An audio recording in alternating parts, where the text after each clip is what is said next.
రామ్ అనే ఒక పేద కుటుంబంలో పుట్టిన అబ్బాయి ఉండేవాడు. అతని దగ్గర డబ్బులేదు, బలం లేదు, అందం లేదు. అతడిని చూసి తోటి విద్యార్థులందరూ నవ్వేవారు. డబ్బు లేకపోవడంతో రామ్ ప్రతిరోజూ స్కూల్కు చిరిగిన బట్టలు వేసుకుని వచ్చేవాడు.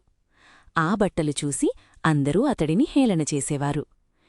ఒకరోజు రామ్ తన తల్లిదండ్రులతో కలిసి ఒక ఫ్యామిలీ ఫంక్షన్కు వెళ్తాడు. కాని అక్కడ వారి పేదరికం కారణంగా ఎవ్వరూ వాళ్లను కనీసం పలకరించరు, పట్టించుకోరు కూడా.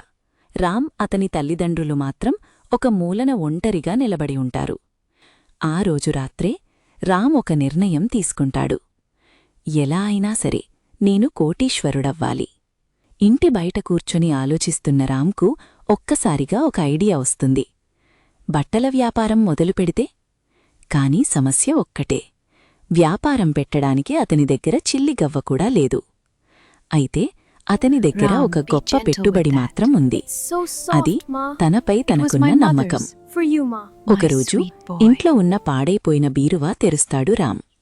ఆ బీరువాలో అతని తల్లిదండ్రుల పాత బట్టలు ఉంటాయి.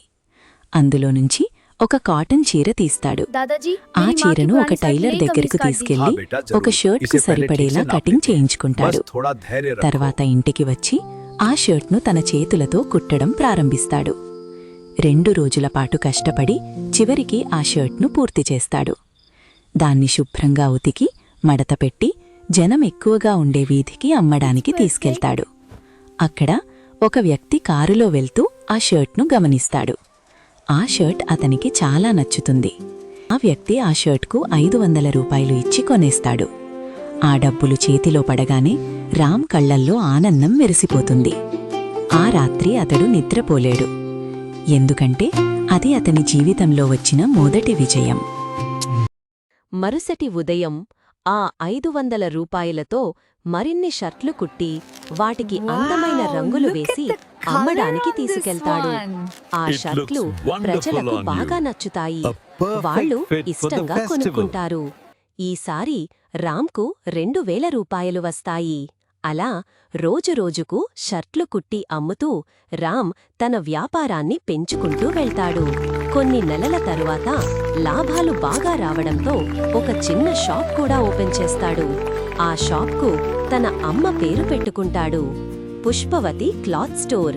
ఆ పేరు చూసి అతని తల్లి కళ్లల్లో ఆనంద భాష్పాలు కనిపిస్తాయి. అలా కేవలం 2 సంవత్సరాల్లోనే రామ్ ఒక కోటీశ్వరుడు అవుతాడు. ఒకరోజు వాళ్ల బంధువుల నుంచి మళ్ళీ ఒక ఫ్యామిలీ ఫంక్షన్ ఇన్విటేషన్ వస్తుంది. ఈసారి మాత్రం రామ్ పాత రామ్ కాదు. ఫంక్షన్ రోజు రామ్ తన తల్లిదండ్రులతో కలిసి 3 లగ్జరీ కార్లలో గ్రాండ్ ఎంట్రీ ఇస్తాడు. అది చూసిన అక్కడి వారంతా షాకైపోతారు. ఎప్పుడో ఒకప్పుడు వాళ్ల పేదరికాన్ని చూసి పట్టించుకోనివాళ్లే ఇప్పుడు రామ్ దగ్గరకు వచ్చి అతిథి మర్యాదలు చేస్తారు, గౌరవంగా మాట్లాడుతారు.